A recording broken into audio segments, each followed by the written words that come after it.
Gostaria de agradecer a todos que estão aqui, até os alunos, os colegas que estão presentes aqui nessa apresentação.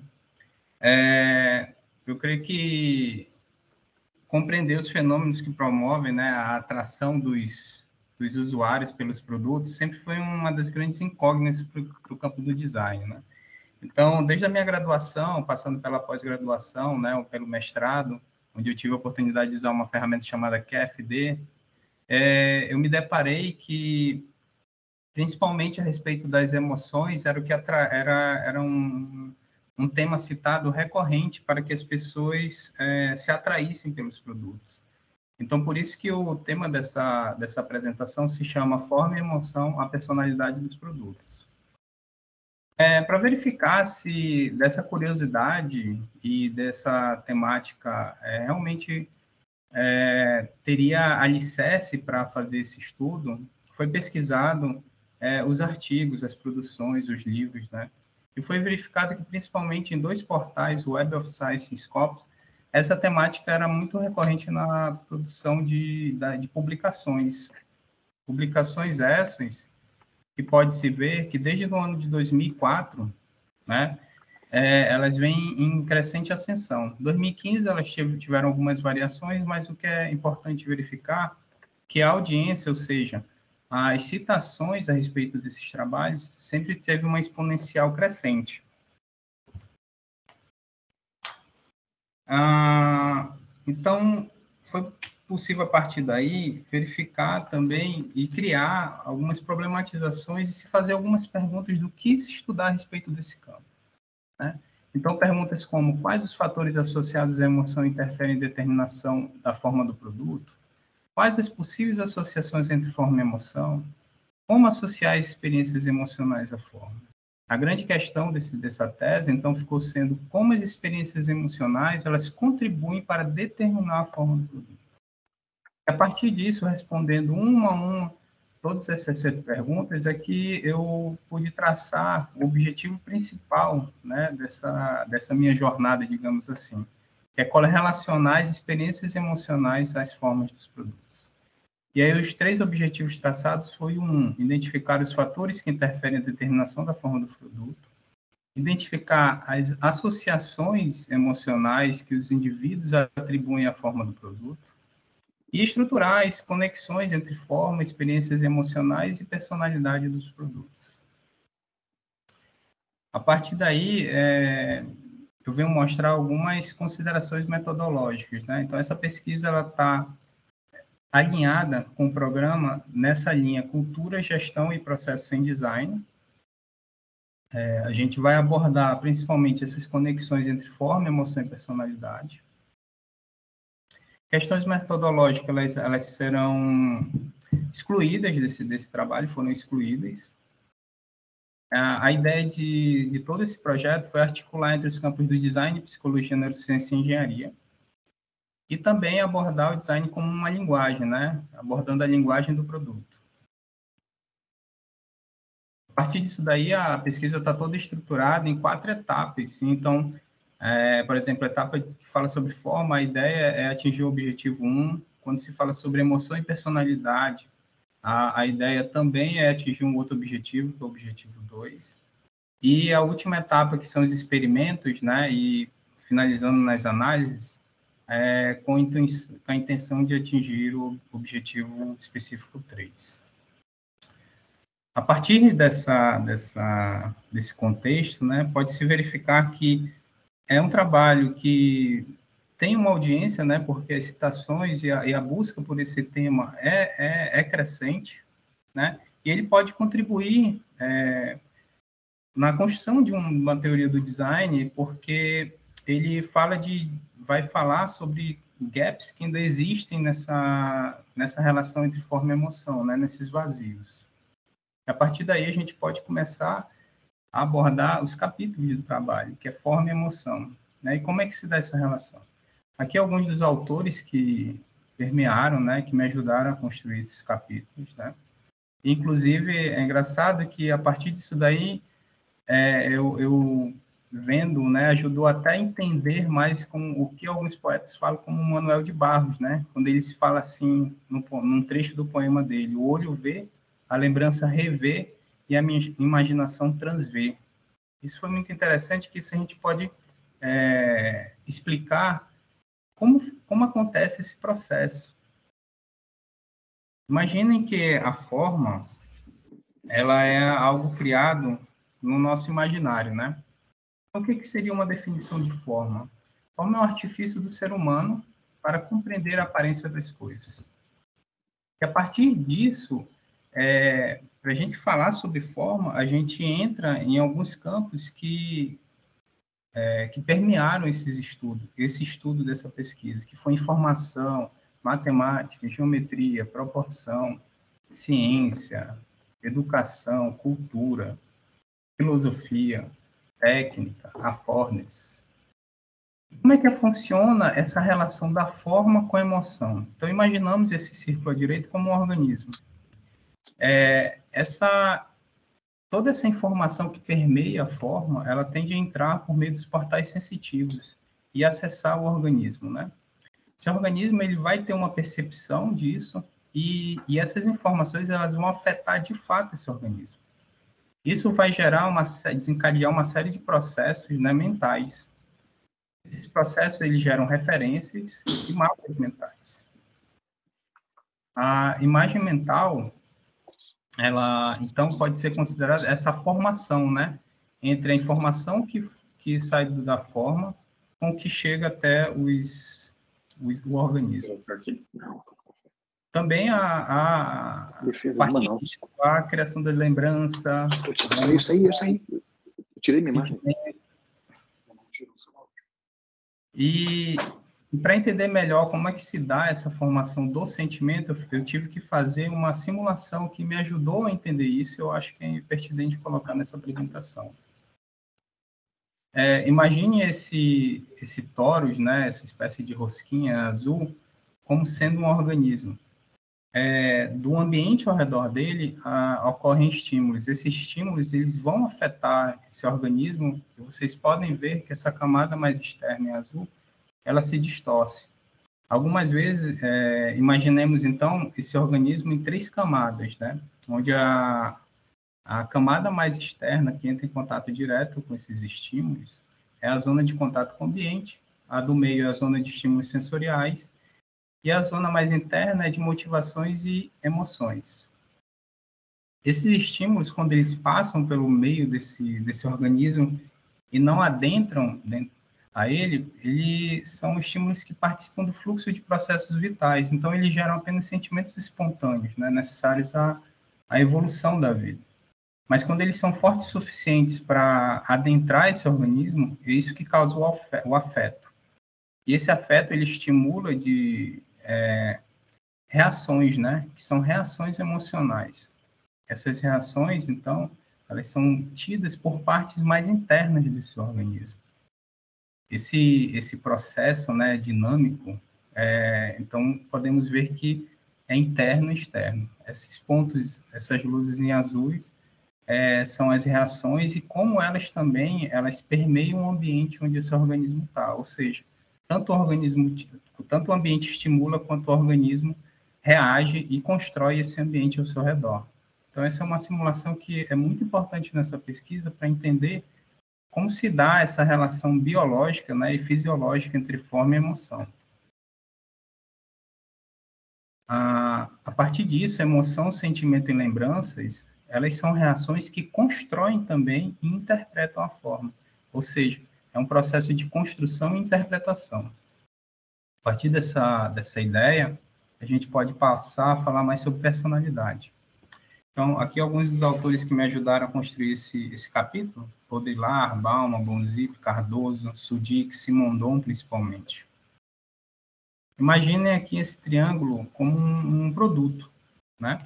E aí a gente recorre à tríade clássica do design para explicar ele: forma, função e significado. Mas esse processo de criação do produto também ele sofre influências socioculturais e econômicas, por exemplo, fabricação, distribuição, consumo. Esse processo ele estimula e limita também a construção da forma desse produto.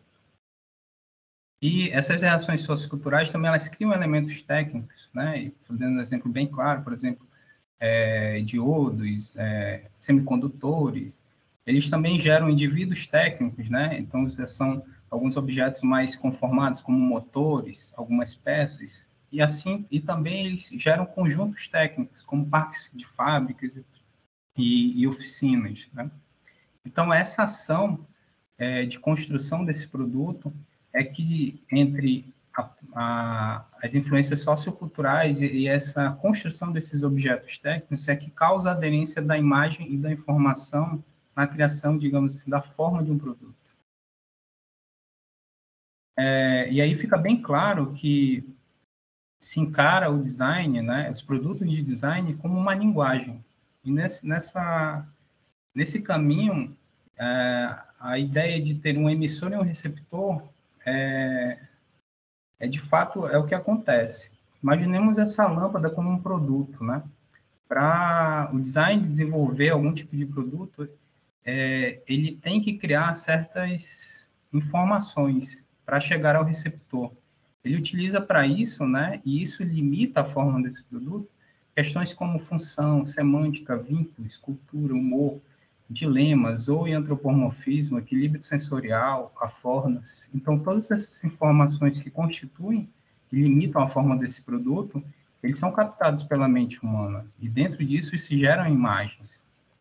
Todas essas imagens, elas geram reações dentro desse ser humano. Essas reações, elas vão diretamente também melhorar a construção desses produtos, né? A construção técnica deles. E aí uma frase que evidencia tudo isso é que, naturalmente, o que vemos e o que sentimos, eles buscam se reconhecer justamente por esse processo de comunicação.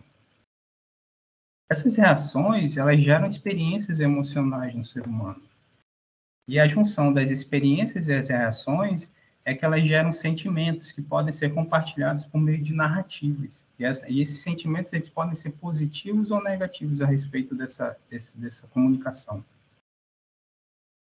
Para entender mais sobre sentimento, foi feito um fluxograma que explica como é que se desencadeia esse processo dentro da mente. Então, imaginem vários aspectos que ocorrem dentro da nossa mente. Por exemplo, existe um contexto que é criado, ele é captado pelos sentidos, né? A visão, audição, tato, olfato, paladar. E ele pode ser também percebido, esse contexto. Esse contexto percebido, ele gera algumas emoções, e os sentidos também se influenciam essa emoção. Essas emoções podem ser positivas ou negativas. Os sentidos, eles estão diretamente ligados ao sistema nervoso central e periférico, aqueles que vão emitir, de fato, a reação no nosso corpo. Eles também são influenciados pela emoção, e tanto o sistema nervoso, a emoção e os sentidos, eles geram uma imagem na mente do ser humano. Essa imagem, essa emoção e o sistema nervoso, eles são gravados na memória. Essa memória, quando resgatada, ela também gera emoções. E também geram imagens. Imagens essas que também podem ser percebidas e voltam nesse ciclo, né? O grande diferencial aqui é o sentimento. A percepção, a memória, o sistema nervoso, as emoções, os sentidos e a imagem também, elas geram sentimento. Porque é o sentimento que processa, momento a momento, isso na mente e imputa a ele se é positivo ou negativo. Os sentimentos, eles também geram imagens e também influenciam o sistema nervoso, mas o principal de tudo é que o sentimento ele tem acesso ao dialógico, ou seja, através das narrativas que expõem os nossos sentimentos. Então, chegou à conclusão nessa parte de tecer um conhecimento a respeito dessas relações é que o que determina em modo significado e valor, ou influencia um gosto, o senso estético e reações, não é necessariamente a quantidade de vezes que as coisas são expostas, como podemos, às vezes, achar no marketing, né? Quando a gente faz muita propaganda de produto. E nem a quantidade de vezes que elas são recordadas, quando temos um produto memorável. Mas sim a quantidade de vezes que as coisas elas provocam experiências emocionais. Essa foi uma das conclusões que a gente chegou nessa pesquisa. Então, a partir de todo esse encadeamento, né, de todo esse processo, é que se deu início à ideia de se fazer experimentos, né? 2 experimentos, então, foram planejados. Considerando que para escolher um produto, né, para fazer isso, considera-se que os produtos eletrônicos, atualmente, durante um bom tempo, dos últimos anos, eles conseguiram se conectar mais intrinsecamente com os seres humanos, tá? Então, a ideia foi que eles potencializariam essas conexões entre forma e emoção. Então, foram escolhidos para fazer esse primeiro experimento imagens da forma, onde a gente faria associações de figuras, imagens com alguns produtos, e depois fazer o experimento 2, que é a narrativa e dos sentimentos, que a ideia era coletar qual era as narrativas que eram feitas através da avaliação desses produtos, né, da forma desses produtos. Isso foi feito porque entendeu-se que as abordagens mais apropriadas e capazes de empregar emoções e sentimentos, com referência para a configuração de produtos de design, são aquelas que visam avaliar produtos e ambientes por meio da coleta de dados dos usuários, pois possibilitam a análise de contexto e da experiência ao se interagir com o produto. Logo, essa pesquisa ela é um estudo fenomenológico. O indivíduo vivencia a experiência de avaliar um produto e ele também tem uma abordagem qualitativa. Ele possui um corpus reduzido, um fluxo de informação dinâmica e é feito inferências através das coletas de dados e análise dos dados. Explicando o experimento 1, como foi falado dos produtos eletrônicos, então, foi escolhida a chaleira, porque é um produto, né, muito popular, né, e também esses produtos, eles possuíram uma evolução tecnológica, né, por exemplo, uma chaleira elétrica e uma chaleira eletrônica. Então, essa evolução também foi importante para entender como é que se deu essa evolução da forma. Esse processo foi feito o seguinte, foi utilizado um portal Sketchfab, onde ele disponibiliza produtos tridimensionais interativos, né, que podem ser manipulados, principalmente durante a aplicação de um questionário, que foi o caso do experimento 1, foi feito um questionário online. E também verificar se esses produtos que tinham lá disponíveis, eles eram os produtos populares também que se encontravam na internet. Esses produtos foi visto que eles não tinham uma qualidade fidedigna, né? Então foi feito um tratamento no software Blender e carregado novamente no portal Sketchfab para dar início aos questionários. As imagens para associações escolhidas foram figuras planas, mãos, artefatos, que no caso foram canecas e xícaras, produtos comuns, sempre dispostos próximos a esses produtos, figuras espaciais e ambientes. Também essas figuras, essas imagens, elas tiveram critério de popularidade, né, como eu falei. Elas foram tratadas no Adobe Illustrator e aí sim foram colocadas todas dentro do Jotform, que é uma plataforma que gera questionários online. Esses questionários, então, eles foram distribuídos entre as cidades de Manaus e Belo Horizonte e os usuários, eles foram separados em 2 grupos, aqueles que possuem aptidão em desenho ou instrução em desenho e aqueles que não tiveram instrução em desenho em sua formação, na sua profissão.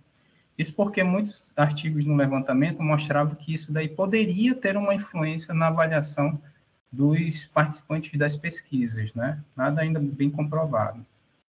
Então, eles associariam essas imagens, né, aos produtos e foi assim que foi feito o primeiro experimento. A partir daí, foram coletados, né, quando coletou-se todas as informações dos questionários, eles foram organizados em planilhas no Excel e foram colocados dentro do Hallgraphs, é um site que possibilita a visualização melhor dos dados. E, por último, tratado no Adobe Illustrator. Passando, né, foi verificado, então, através desses questionários, o perfil e mostrado eles num diagrama aluvial, e fica bem mais prático a avaliar qual é o perfil dos usuários, né? Qual a sua naturalidade, sua residência, sua diversidade cultural, né? O nível de instrução e para qual grupos eles se organizariam. Nesse questionário, houve um total de 27 participantes, né, que ajudaram a construir essa pesquisa. A idade variou entre 24 e 56 anos. Também no questionário foi possível avaliar o estado emocional dos participantes. Os participantes, eles utilizaram essa ferramenta Primo, elaborada por Peter Desmet, e foi dado essas ilustrações para eles terem como referência, né, expectativa, contexto social, para entender como eles estariam no momento de fazer aquele questionário, se não inviabilizaria esse estudo. O contexto material foi retirado porque nesse ponto que valeria a pena avaliar o estado emocional da pessoa. E a partir disso, o que foi visto é que eles podiam falar livremente qual era o seu estado emocional e a gente categorizou, né, esses estados de acordo com o contexto. E pode verificar que alegria, esperança, né, satisfação e tranquilidade foram os estados mais observados. Apesar de alguns estados como cansaço, medo, tivessem presentes, esses não de fato não inviabilizavam a pesquisa, porque perguntando aos participantes, eles informaram que isso era uma questão mais pessoal do que estar participando do experimento. Passar mais adiante. A próxima associação foi a respeito de figuras geométricas, mãos e artefatos. Quando foi solicitado aos participantes avaliar essas figuras geométricas, pode-se notar que ao produto 1, na chaleira comum, o 2, a chaleira elétrica, e o 3, a chaleira eletrônica, as figuras mais associadas foi cilindro e círculo. Sendo que nota-se que na figura, no produto A1, ele também é muito associado ao trapézio ao cone, ou seja, e triângulo, figuras geométricas que eram possuíam ângulos, né? Enquanto a chaleira produto 03, né, a chaleira eletrônica em vermelho, ela tinha uma associação mais diversificada, né? Também em relação a mãos e artefatos, verifica-se que a associação da chaleira comum ela é muito associada a algo mais antigo e rústico, enquanto as duas outras associações ela tem uma associação mais jovial e refinada. Também foi feita uma solicitação para que eles associassem a características e ambiente. Essas associações, a gente pode ver um outro panorama, né? A chaleira comum A1, ela é muito associada aí ao agradável, ao quente, ao robusto, e também ela é muito associada ao ambiente rural e ao ambiente individual. Chama a atenção que a chaleira do produto 1, ela não tem associação ao aspecto potente. Já a chaleira 2, ela tem uma associação ao ambiente individual e coletivo de uma maneira bem igualitária, né? Ela também é associável ao agradável, elegante, e ela não tem uma associação a aspectos como brincalhão, agressivo, macio, ou seja, muitos usuários também associaram ela muito e compararam ela muito com o produto 1. Já na chaleira 3, o que chama a atenção desde a anterior é a associação dela bem diversificada, ou seja, tanto com o ambiente público, com o ambiente coletivo e o ambiente individual, e uma distribuição melhor em todos os aspectos de característica. E aí foi finalizado, né, esses dados, né, a coleta de dados do experimento 1 e deu início ao experimento 2. Experimento 2, Narrativas do Sentimento, ele teve uma ajuda muito importante de um software chamado MaxQDA. Como é que foi feito esse experimento? Eram entrevistas, né, onde era disponibilizado também os produtos interativos em 3D que eram mostrados aos participantes. Todas essas entrevistas foram gravadas no Microsoft Teams. Esses grupos foram separados também entre os que tinham instrução em desenho e os que não tinham. Esses vídeos eles foram tratados no Adobe Premiere e os textos transcritos também foram tratados no Microsoft Word, e aí sim todos todo esse conteúdo foi inserido dentro desse software. Esse experimento, ele teve como método utilizado a análise de conteúdo de Bardan.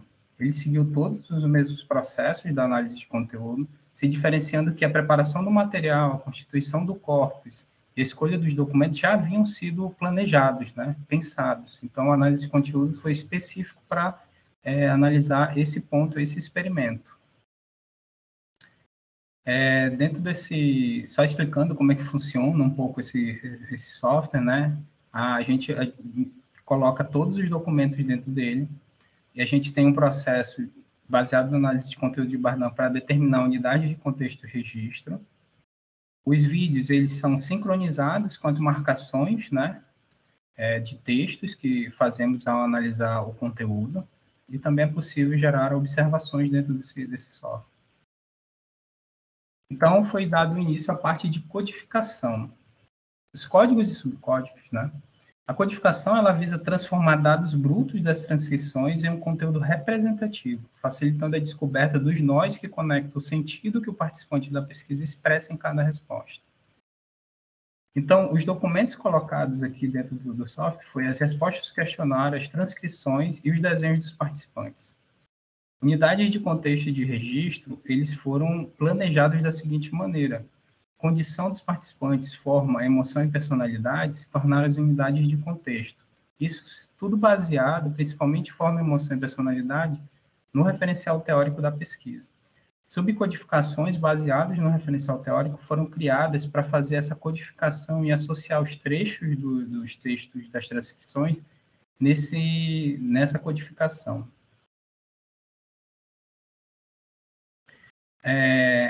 Para essa codificação, é importante também criar algumas regras, né? Por quê? Porque acontecia que no momento que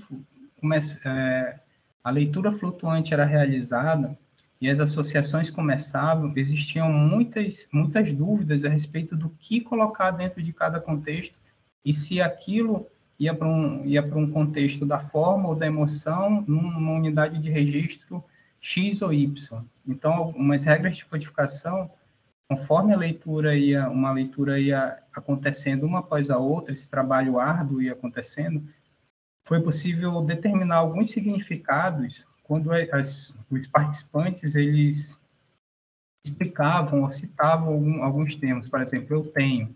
Então, a ideia ficou sendo que quando aparecesse essa frase eu tenho, a ideia era codificar ela na unidade de registro posse, escolha do produto dentro do contexto emoção. E aí, por diante, foram feitas essas regras, né? Por exemplo, protuberâncias e saliências, quando apareciam, deveriam ir para o código acabamento dentro da unidade de contexto forma. E assim por diante. Isso ajudou a agilizar o processo e também estipular um método bem regrado. Foi feito o mesmo processo do que foi feito nos questionários, né? Foi traçado o perfil. No questionário dos 27 participantes, né? Apenas 21 participantes, 17 participantes, perdão, eles aceitaram participar da fase 2, que era esse experimento, as entrevistas. Também foi importante contabilizar a situação desses participantes, né? Eles estavam vendo essas imagens por meio de computador, celular e notebook. Qual ambiente eles estavam para validar se eles estavam num ambiente confortável ou não, e quais as dimensões do estado emocional também, né? Se bem-estar, expectativa e contexto social. A primeira análise feita a partir da análise de conteúdo e com auxílio do software foi retratar essas entrevistas. Foi criado um retrato dessas entrevistas, tanto do grupo A quanto do grupo B, onde se mostra como era distribuído o conteúdo, o contexto, né, dessas entrevistas, os relatos. Então, pode observar que os 3 contextos, forma, personalidade e emoção, estavam presentes dentro do relato dos participantes, e que é a questão envolvendo a relação de que se um grupo que tem instrução e desenho ou não, se isso poderia influenciar, digamos, se eles, O grupo que tem instrução e desenho tende a falar mais sobre forma, e o que não tem tende a falar sobre personalidade e emoção. Foi observado que isso não influencia tanto. No caso do relato, os participantes 7, 5 e 8 e 10 foi detectado que a quantidade em suas narrativas que envolve esse contexto são idênticas, embora eles sejam de grupos diferentes. Então foi feito uma análise desses, para comprovar ainda mais, uma análise de ocorrências coincidentes, ou seja, esses dois participantes, eles se conectam na codificação delas, se conecta com as narrativas que cada um cria sobre avaliar a forma de um produto, e foi mostrado que sim, e principalmente, pouco se fala sobre forma, né? Os aspectos que mais conectam as ocorrências coincidentes, a narrativa desses dois participantes em si, são questões mais ligadas à personalidade e emoção, como mostrado. E principalmente quando eles tentam falar sobre ambientes, né? Sobre as funções e principalmente a manipulação dos produtos é o que aparece mais. Então, verifica que contextos de forma é algo mais particular e algo que não fica tão ligado na narrativa deles como ocorrências coincidentes. Ainda nessas ocorrências coincidentes, foi feito, né? Aí começou uma ideia de verificar, vem cá, quais códigos são mais associados, né? Tem mais narrativas associadas a eles. E aí foi observado que funcional, interações com coisas, analogia com coisas, dimensão, mecanismo, manipulação, distribuídos, né, em vários contextos, são as narrativas, são os códigos que mais possuem, né, trechos de textos transcritos desses participantes.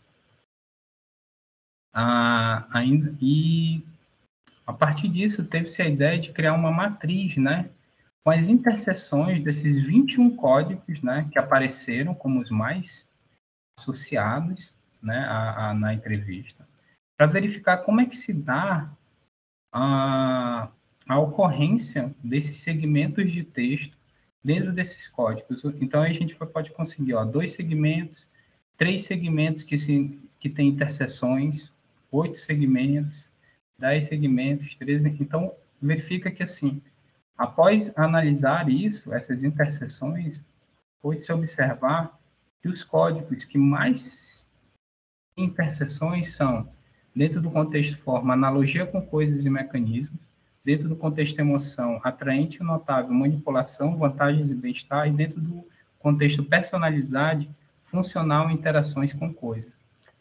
E a partir disso daí, a gente pôde verificar e analisar quais eram esses segmentos, e entender melhor como é construída a narrativa a respeito da análise da forma de um produto na mente desses participantes. Então, pode verificar aqui as mais coincidentes nas interseções que aconteceram no contexto da emoção e no contexto de personalidade também. Então, e esses textos, analisando eles, foi visto que realmente eles tinham aderência e poderiam ser mesmo analisados como essas interseções eram bem evidentes. Eu acho que um dos últimos análises, né, e uma das mais importantes para essa pesquisa, foi o agrupamento de códigos. Ou seja, todas aquelas interseções foram encaminhando e mostrando durante as análises, como é que os participantes eles criavam uma narrativa a respeito desses produtos e por onde eles passavam. Imagine esses quadrantes como sendo um espaço onde divide a distância entre os códigos.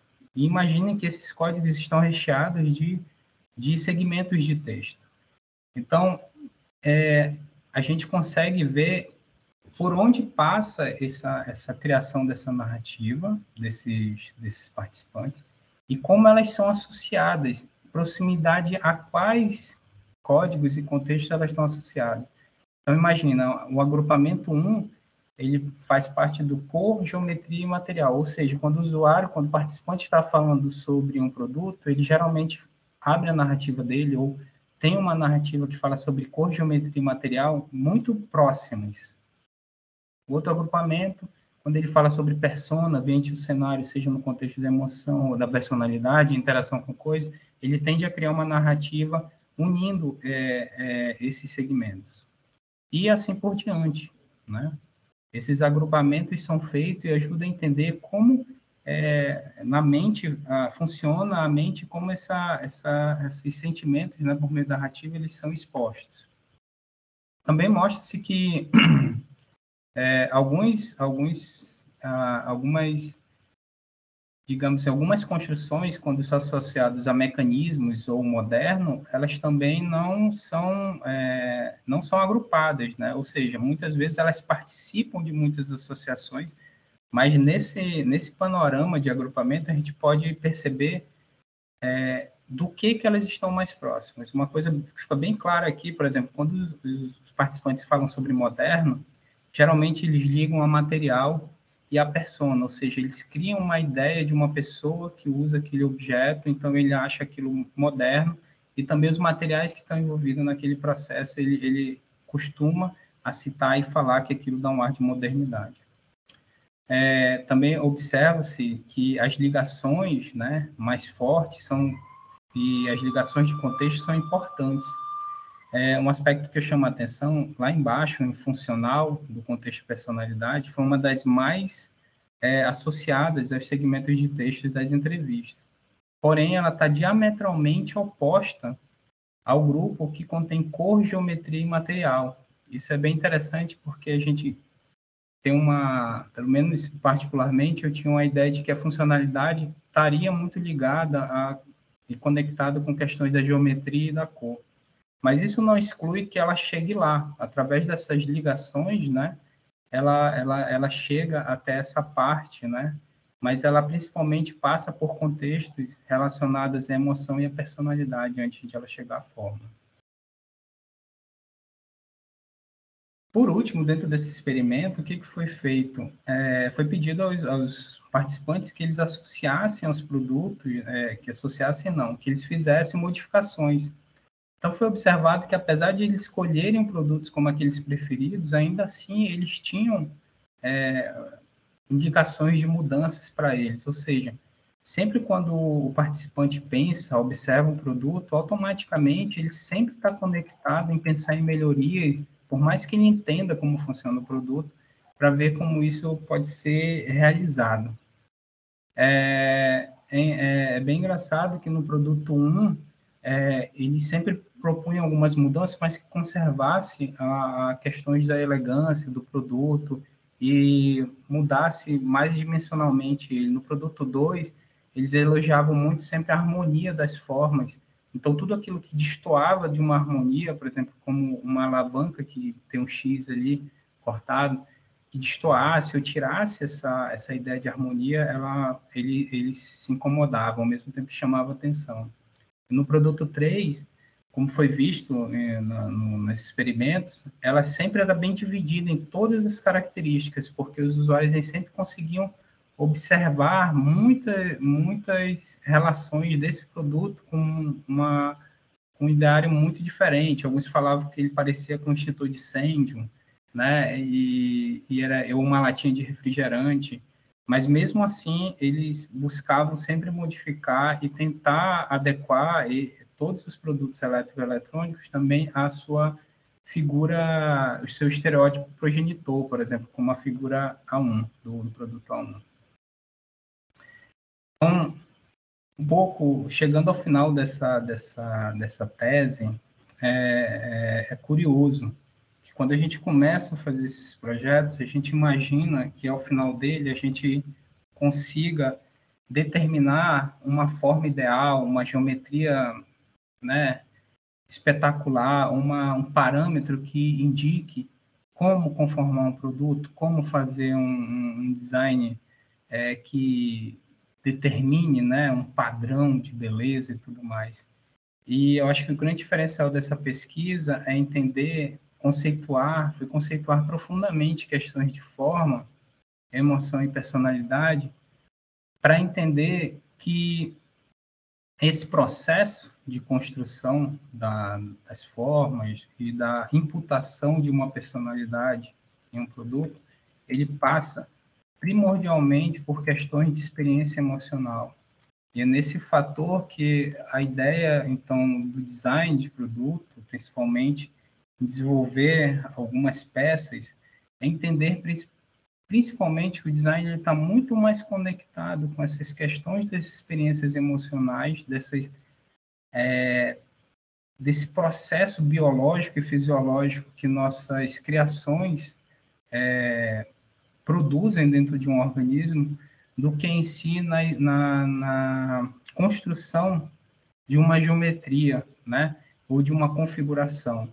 Então, eu acho que nesse ponto, essa pesquisa ela foi muito importante para contribuir justamente nessa percepção que alguns entendem, muitos estudos já estão encaminhando para esse caminho, mas que se faz muito fundamental ser cada vez mais compreendida e entendida pelo design. Por final, gostaria de agradecer o apoio, né, para fazer essa tese da Universidade do Estado de Minas Gerais, ao Centro de Estudo, Teoria e Cultura de Pesquisa em Design, ao Centro de Estudo de Design de Gemas e Joias, ao FAM, né, ao curso de Design, ao LabUse, o laboratório do qual faço parte, a FAPEAM, que apoiou o desenvolvimento, né, com a bolsa para me realizar essa tese. Aqui também eu queria mostrar algumas das publicações, né, que ajudaram muito a desenvolver essa pesquisa.